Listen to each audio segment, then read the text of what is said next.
Okay, happy Friday. On a very sad day, because this is the last time we'll actually get to discuss organic chemistry. What are you going to do this summer without this? You're going to take it. How many people are taking 342 this summer? Okay, I see. Trying to make up and get into pharmacy next fall, right? Okay. Just a reminder, the Learn Smart is due Monday night. The review session is in here Monday night. I will be around next week. I have various meetings, but if you need to get a hold of me during the week, just shoot me an email and see when I'm available. I will have time in my office, so if you need to come in and have questions as you're studying, please do.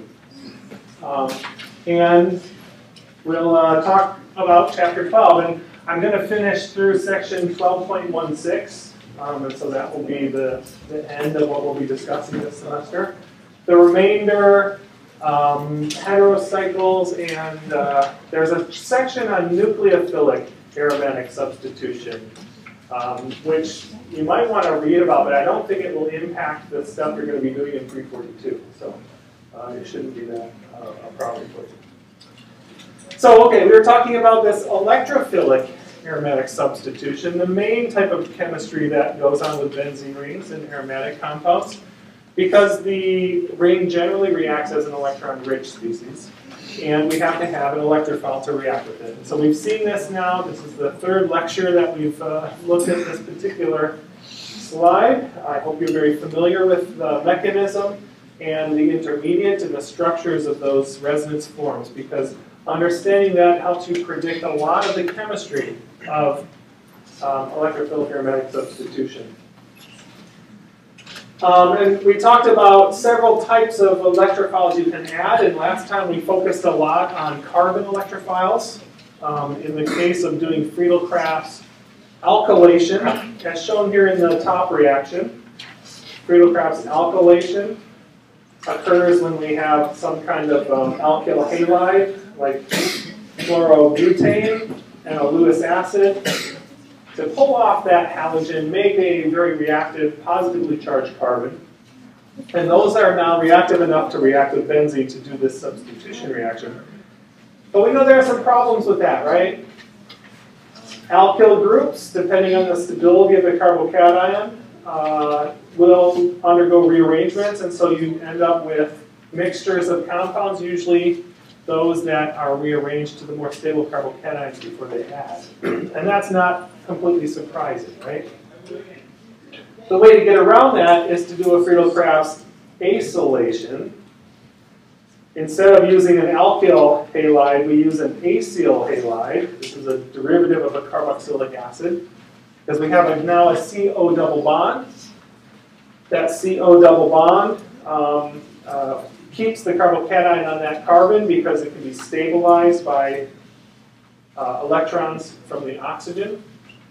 And the result is we form the carbon-carbon bond without any skeletal rearrangements at that acyl carbon. Okay, so we can avoid that, and we can actually convert it to an alkane by reduction using one of these methods. So that's the Friedel-Crafts chemistry. The nature of the substituents on the benzene ring dramatically affects the subsequent chemistry. So if you have one group on the benzene ring, it affects subsequent chemistry and where the groups go and how reactive the ring is. So if we have groups which are electron donating groups, electron donating in the sense that they are through the inductive single bond, or in these cases by resonance, because they all have lone pairs on them which can donate into the ring. Those activate the reactivity. They make the ring more reactive than benzene itself. So here's an example. Hydroxybenzene, or phenol, is 1,000 times more reactive than benzene for electrophilic aromatic substitution. And if you now put electron withdrawing groups on it, the reactivity decreases, because these are pulling electron density away from the ring, making the electrons in the ring less available and less reactive for reacting with an electrophile. Okay, so this includes halogens are slightly deactivating. And we talked last time that although oxygen is a more electronegative atom than carbon via that single bond, relative to the ability to donate the lone pair, you have increased electron density in the ring because of the strong resonance donation. Things like nitriles, nitros, sulfonic acids, acyl groups, carboxylic acids, anything that has attachment to a benzene ring where the carbon has a double bond to some other atom, oxygen, nitrogen, something like that, that is an electron withdrawing group, okay, and deactivated. And not only do they change the reactivity, and this is the important aspect, they not only change the reactivity, but they affect the position of subsequent reactions. So if you compare toluene as an electron donating group, CH3 is electron donating, and CF3, which is an electron withdrawing group, okay, activator and then deactivator. If you compare the exact same reaction, what you see is the position of the substituents are different. So if you do nitration, what you get as the major product are the substitution in the ortho and the para position.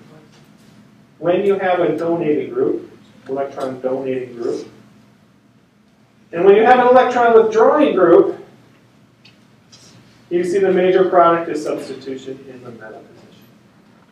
Okay, that's the major product. It's complementary. So not only in terms of reactivity, but the positions of the substituents that add second.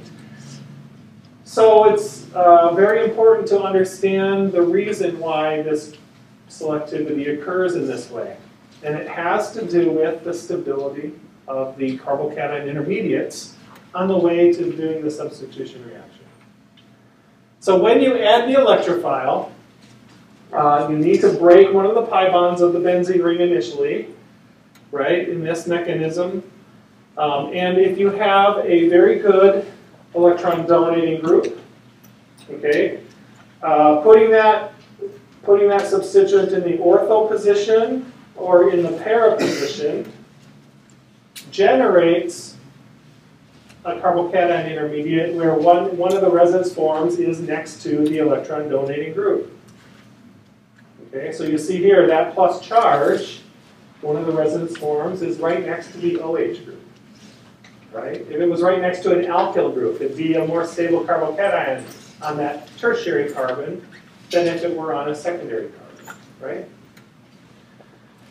And because of the lone pair donation, we can even draw an additional resonance form which really highlights the effect of that donating ability. And so that stabilizes the intermediate carbocation when you are adding in the ortho or the para position. Okay, if you add that electrophile in the meta position, and you look at where the plus charge ends up on the ring as you draw the various resonance forms, okay, the plus charge ends up on those 3 carbons, and none of those are especially stabilized by the donating group. Okay, so you get less of that. This is the higher energy intermediate. These are lower energy intermediates.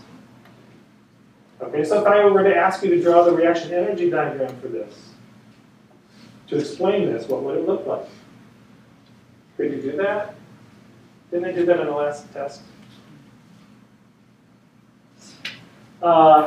So let's see. I'll just draw right on top of this. So if you think about it, here's the reaction energy diagram. Let me make that really thick. Okay.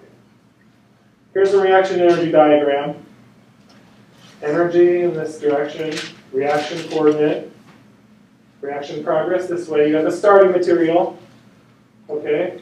You go to an intermediate carbocation, which is at 1 energy level. The ortho and para are going to be very similar. If you add meta, it's going to be at a higher energy level. Okay, and then you go down to the products.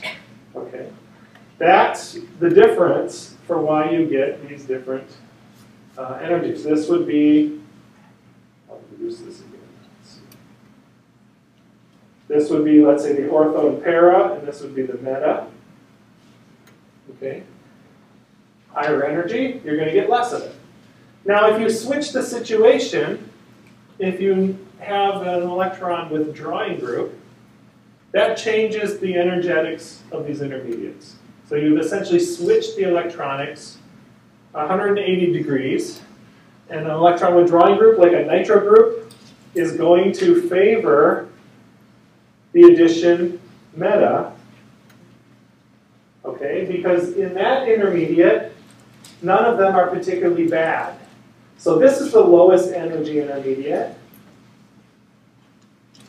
okay, whereas if you add in the ortho or the para position, one of the structures that you draw for those intermediates has the plus charge right adjacent to the electron withdrawing group. So that's destabilizing. So if you have deficiency of electrons and you're trying to pull more electrons away, that raises the energy. So those intermediates would be higher energy and harder to achieve. That's why you get selectivity for meta. Okay? None of them are particularly stable.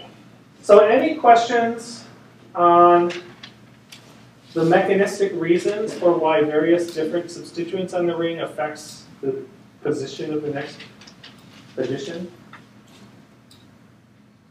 Okay.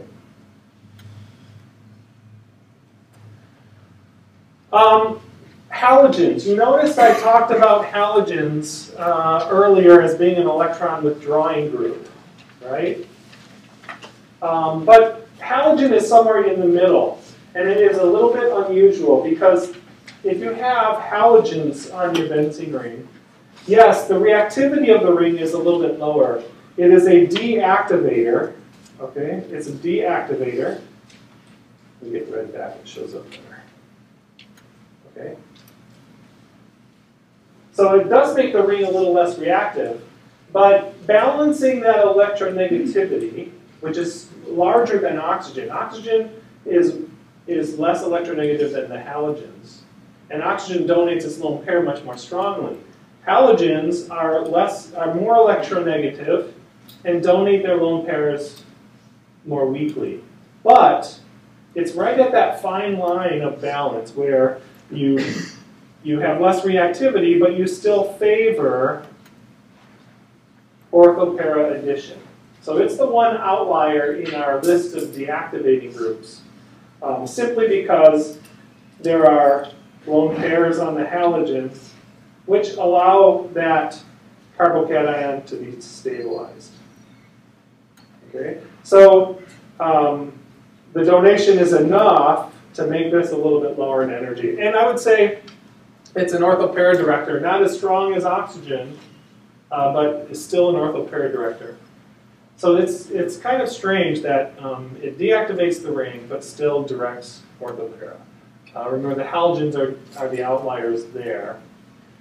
And based on what you know about periodic trends of the periodic table, and the balance of electronegativity and electron donating of the lone pairs, what would you predict would be a stronger influence? Chlorine, bromine, or iodine?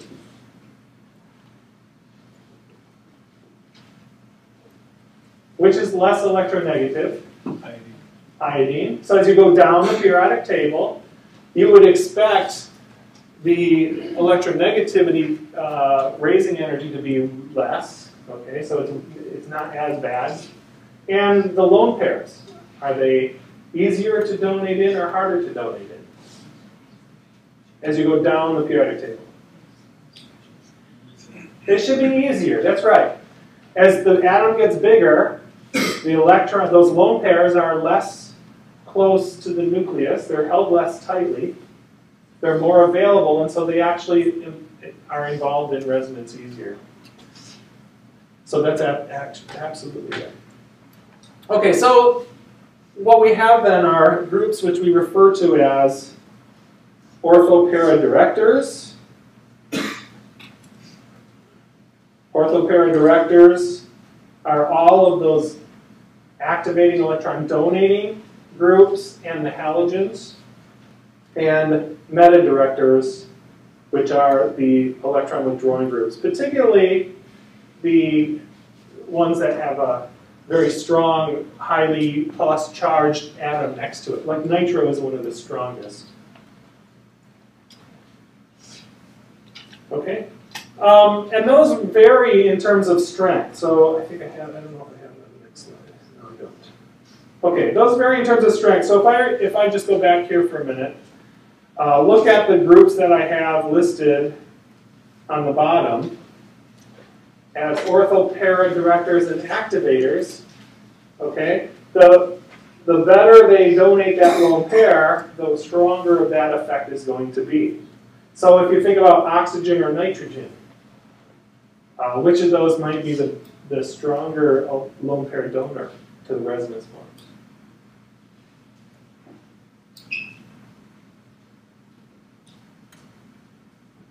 What's holding on to the lone pair more tightly? If you just compare nitrogen and oxygen on the periodic table. Oxygen is holding on to them more tightly or less tightly? Which of these would be stronger donor of the lone pair? Oxygen is weaker than nitrogen. Is weaker, yes. But has more proteins than nitrogen. Trying to connect all these different concepts that you know about properties, right? Oxygen and nitrogen are on the same row of the periodic table. Oxygen is more electronegative than nitrogen. Oxygen is holding onto the electron pair a little more tightly than nitrogen is. Nitrogen donates stronger than oxygen. So if you were to look at these, both of these are strong electron donors. Which is the strongest on oxygen? Maybe not. Nitrogen should be the strongest. An alkyl group, that's going to be a weak electron donor because there's no resonance. Resonance effects are very strong. Okay? And electron withdrawing groups, nitro is one of the strongest sulfonic acids, carbonyls, compared to deactivating. As we see, halogens are weaker as electron withdrawing groups than these, so much that lone pair donation takes over in terms of selectivity. So those things you might keep in mind as you put all this together. There are grades of ability to withdraw electrons or donate electrons. Okay? Here's an example of a problem that you might encounter. If you have benzene, start with benzene, and you want to make this molecule bromocetophenone. And you want to be able to make either the meta-substituted or the para-substituted. Okay? Here's an example where you have to do a sequence of reactions and do them in the right order in order to get the product you desire. So let's take a look at this first one. Let's say you want to make this molecule. Okay? We have to put on two different groups. So there's two reactions, right? One of them is going to be a bromination reaction. Br2 with the Lewis acid. Okay.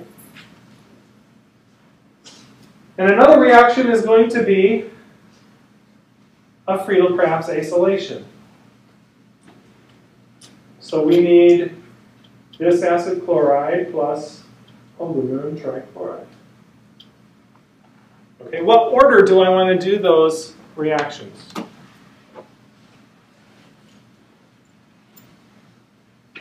Does it matter? We first brominate and then we add the acid.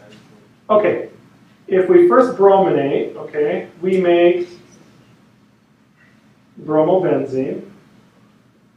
Okay, so I'll just label these A and B. Okay, so if you do A first, you'll make bromobenzene, right? Now, if you do reaction B, Where does that add relative to the bromine? No. The reverse question. We first decided to add Now you see, right? That would not be the correct way to get the first product. This is an ortho-para director. What that means is the next reaction that happens, bromine is dictating that it goes in ortho or para to it. Okay? It will direct the next substituent to one of those positions. Okay, so that group is influencing the next addition.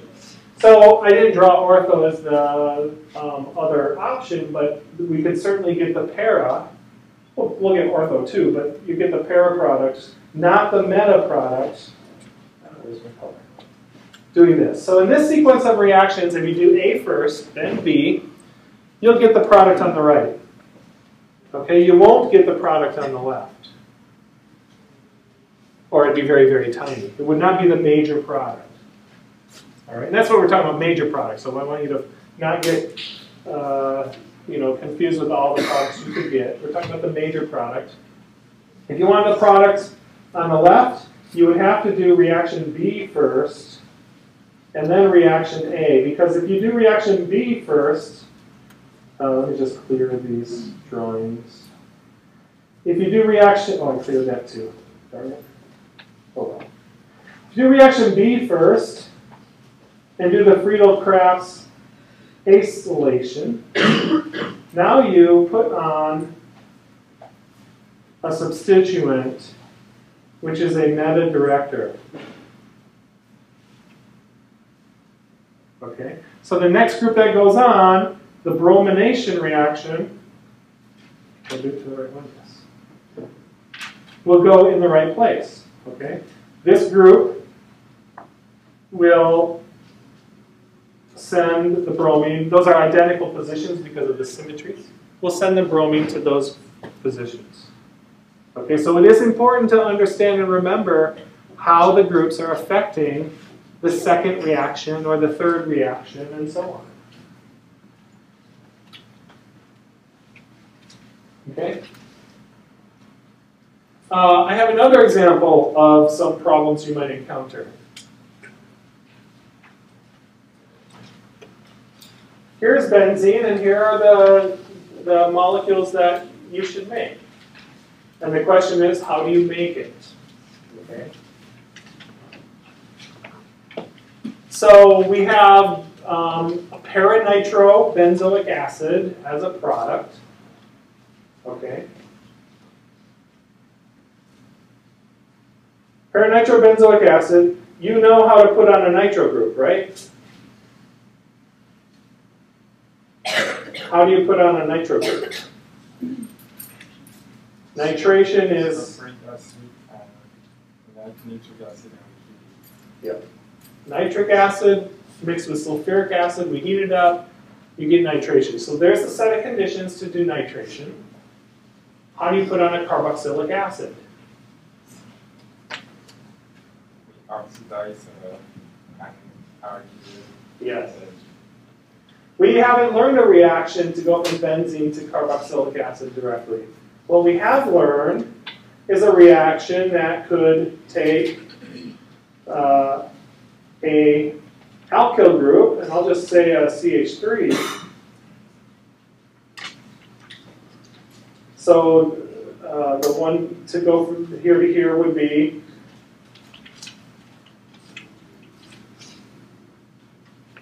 the sodium chromate. So Na2Cr2O7, if you can't read that. And that's also under acidic conditions. That's a chromium-based oxidation. Remember, these benzylic positions are very activated under the strong oxidant. It oxidizes all the way to a benzoic acid. Okay. So now we have left this paramethyl nitrobenzene, or para-nitrotoluene. If it's para, if we do the nitration first, the next group will add in the meta position, right? So we can't do nitration first. The first thing we have to do is put on a methyl group. So, sorry, this isn't the way. The first thing we need is to do a Friedel-Crafts alkylation, CH3Cl, AlCl3. That will get us to the methylbenzene, or toluene. Okay, then the second step, you do nitration. Because now methyl is an ortho para director. Okay, if you don't do it in that sequence of order, you'll end up with a meta-substituted product. All right. How about the other product over there? Meta-bromoethylbenzene.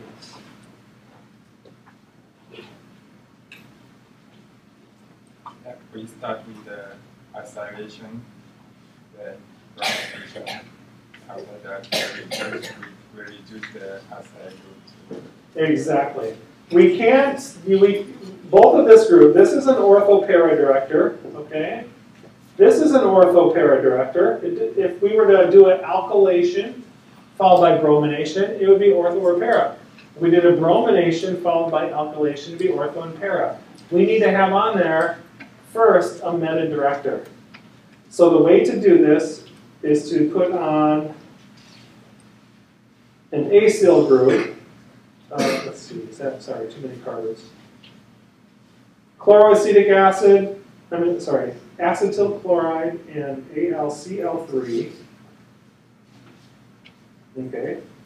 This will put on the ketone. Okay, so we have an acyl group. This is now a meta director. So if we do bromination, it will brominate meta to that position.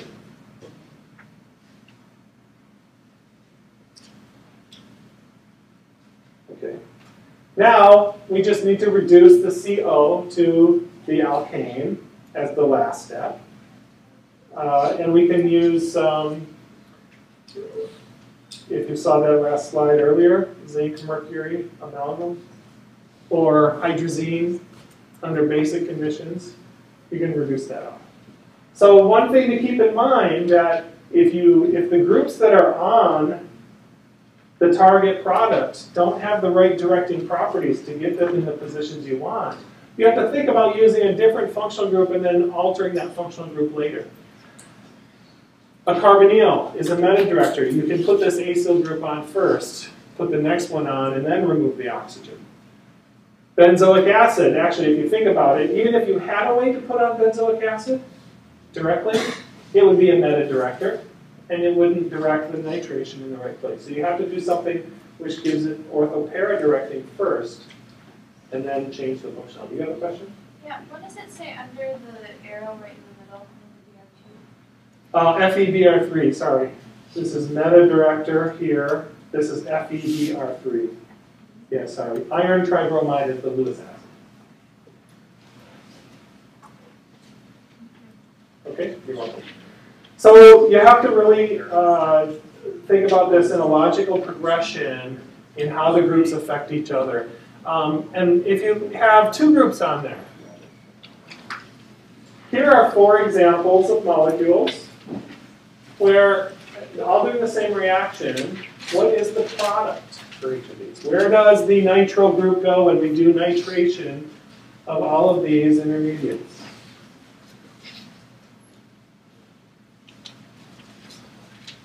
Okay, so now we have some different issues. We're not just talking about one substituent on the benzene ring, we're talking about 2 substituents on the benzene ring. They are both influencing the energies of those intermediates, and they could be working together, directing a group to the same place, or they could be fighting against each other, depending on their positions. So this is where it's important to recognize relatively which is a stronger or weaker effect.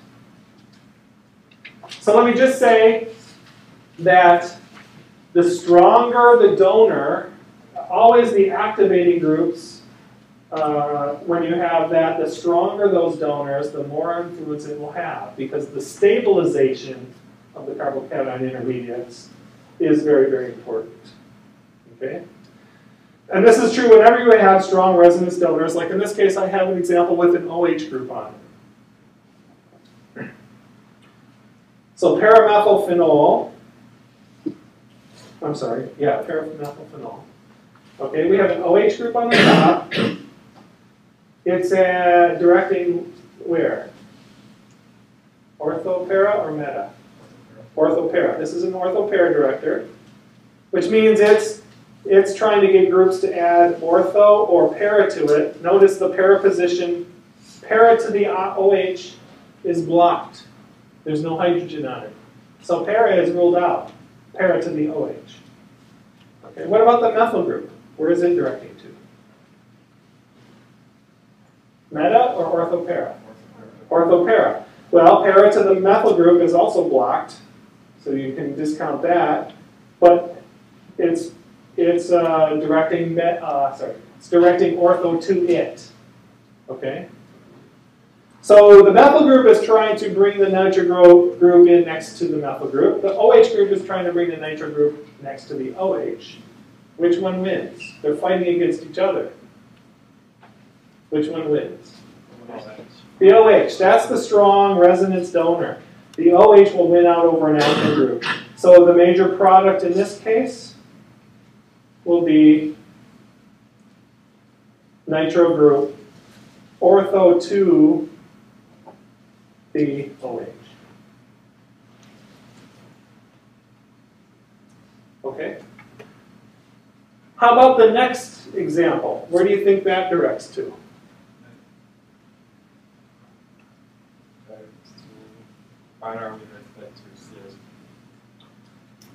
CH3 is an OP director, right? So that's going to direct here. This other side is blocked, or here. All right. Nitro group. You want to direct meta to the nitro group. Okay, so here's the nitro group. It's going to direct meta to it. So here and here. Guess what? They're working together. Both of them would favor the group adding to the same place. Okay, so it's pretty sure that you're going to get a product adding to one of those. Or both. But I think it'll probably go to the least hindered side, which is here. Steric hindrance does matter to some extent. It can change things too. So the product would be that. So it's nice when they're working together. Then you don't have to worry about which is stronger, which is weaker. Here, also, this is an orthopara director, alkyl. Orthopara director, alkyl. They're both just alkyl, so they're pretty much the same in terms of their strength of directing ability. So this group is directing here and here. This group is directing here and here. In this case, not much different in directing strength. It's actually going to be more the steric crowding which will influence. So it'll probably grow mostly near the CH3 group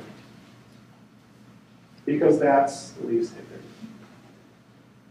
Now you see how we're thinking about all these various aspects?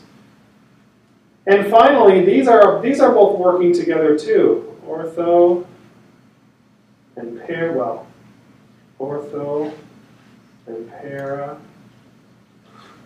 Actually, they're fighting each other, aren't they?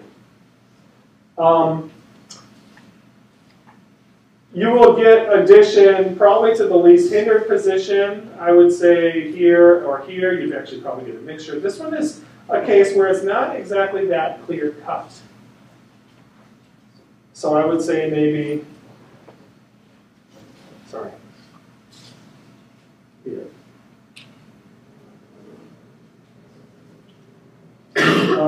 No, sorry, I messed that up completely, didn't I? Let's do this again.